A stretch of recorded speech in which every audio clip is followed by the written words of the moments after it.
অন্যকে সময় দিতে দিতে নিজেদের জন্য যে সময়টা দিতে হবে সেটার কথাই আমরা ভুলে যাই। পরে এত কিছু করার পরও যে রিটার্নে আমরা কিছু পাই বা ভালো দুটো কথা শুনি সেটাও কিন্তু হয় না। আজ আমি এই ভিডিওতে এই নিয়েই তোমাদের সাথে কিছু কথা বলবো। তো হ্যালো এভরিওয়ান, আমি নাগমা। কেমন আছো সবাই? আমরা মোটামুটি বেশ ভালো আছি। এদিন দুপুরবেলা আমরা দুজন মিলে একটু বেরিয়ে গেছিলাম, কিন্তু গরমের পরিমাণ ছিল প্রচন্ড। দেখে বুঝতেই পারছো এতটা পরিমাণে রোদ্দুর ছিল কি বলবো।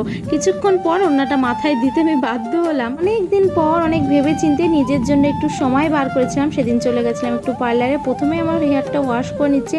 আমার হেয়ারের অবস্থা প্রচন্ড খারাপ ছিল। আমি লাস্ট হেয়ার স্মুথনিং করেছিলাম বিয়ের আগে। 3 বছর দেখতে দেখতে হয়ে গেল, আর আমার হেয়ারের ওপর দিয়ে লাস্ট 6টা মাস যা টর্চার গেছে কি আর বলবো। আচ্ছা, প্রথমেই বলি, আমি যখন ভয়েস দিচ্ছি এখন কিন্তু এখানে প্রচন্ড পরিমাণে বৃষ্টি হচ্ছে। বৃষ্টির সাথে সাথে বিদ্যুৎ চমকাচ্ছে প্রচুর, তোমরা হয়তো আওয়াজও পাবে। যাই হোক, আজকে গেছিলাম একটু কেরায় স্মুথনিং করানোর জন্য। অনেক দিন পর ভেবে চিন্তে নিজের জন্য সময় বার করেছি। এই যে সংসার জীবনে কখন নিজের ট্রিটমেন্ট করা, নিজের খেয়াল রাখা, সেটা প্রায় ভুলেই গেছিলাম। আমি জানি আমার মতো অনেকেই আছো যারা এই সংসার লাইফে আসার পর নিজেকে পুরো হারিয়ে ফেলেছে। সেই বিয়ের আগে এত খেয়াল রাখা, ট্রিটমেন্ট করা, কোনো কিছুই আর হয়ে ওঠে না। আসলে ইচ্ছা থাকলেও সময়ের অভাবে গিয়ে ওঠা হয় না, নিজেদেরকে কিচ্ছু করা হয় না।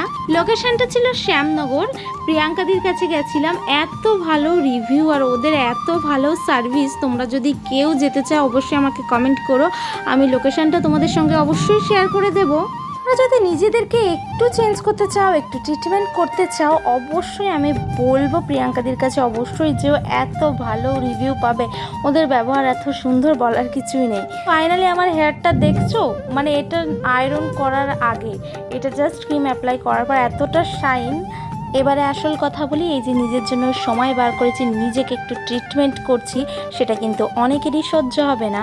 আমি অবশেষে একটাই কথা বলবো, নিজেকে প্রায়োরিটি দাও, নিজের ইচ্ছেটাকে গুরুত্ব দাও। অন্যের জন্য নিজের ইচ্ছাটাকে মেরে ফেলো না। আর শখের গুরুত্বটা কিন্তু কেউ দেবে না, তোমাকেই নিজেকে তৈরি করে নিতে হবে। তো আজকের ভিডিওটা এখানেই শেষ করছি। ভালো লাগলে লাইক কমেন্ট শেয়ার করো, আর ভালো থেকো সবাই। আর আমার ইউটিউব চ্যানেলটা গিয়ে সাবস্ক্রাইব করে দিও। Tata, take care, bye by.